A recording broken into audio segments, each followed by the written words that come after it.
Omukisa Gwomukono gwo wano ku Delta TV gukutuusibwako Abantake Bakery abakozi b'engano Kaswa Home Baking Flour engano esinga okuba ey'omutindo.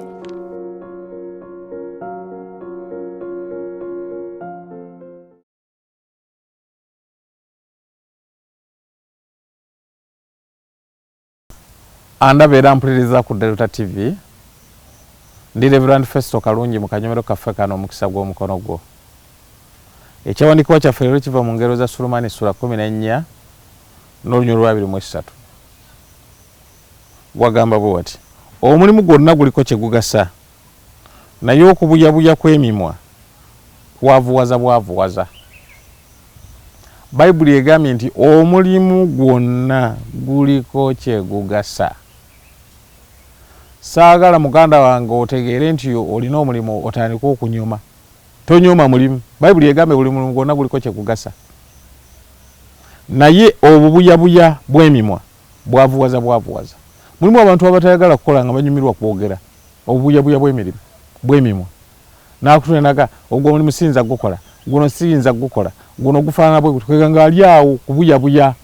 Bagala obubuyabuya bw'emimwa bwavuwaza bwavuwaza. Naye buli mulimu gwonna ogukolebwa guliko kye kugasa. Njagala okusaba nkutegeeze nti omulimu guno bwe gubanga guliko kye kugasa, genda ogukole. Tonyoma mulimu. Ate gwe munnange oyinza okuba olina gwa bbeeyi, tonyoma gwa munno.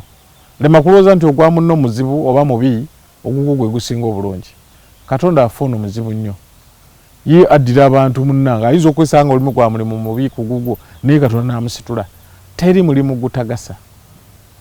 Nammwe abalala abakozesa bannaabwe n'abakola n'abalala oyinza otuuka ku staffu ng'okwo nga kuliko abakola mu binaabiro, naye nga gwe omulala oli manager oyinza okulowooza nti osinga ono akola mu kinaabiro. Nedda, kubanga essente ezo si ze zimulabirira ewuwe. Entono ezo zaafuna ezo z'olabanga entono ze ziyamba ewuwe, ezizo tezikola wuwe, si ze zirabirirayo. Noolwekyo omulimu newankubadde kufaanana gutya gumugasa, naye obuyabuya bw'emimwa bwavuwaza bwavuwaza. Kale no toyavuwala ng'okozesa obuyabuya bw'emimwa, wabula Katonda akubeera omanye nti buli mulimu gwonna ogukolebwa gugasa. Naawe nsaba omulimu gwo gukugase ng'ogenda okukola, Mukama akuwa omukisa.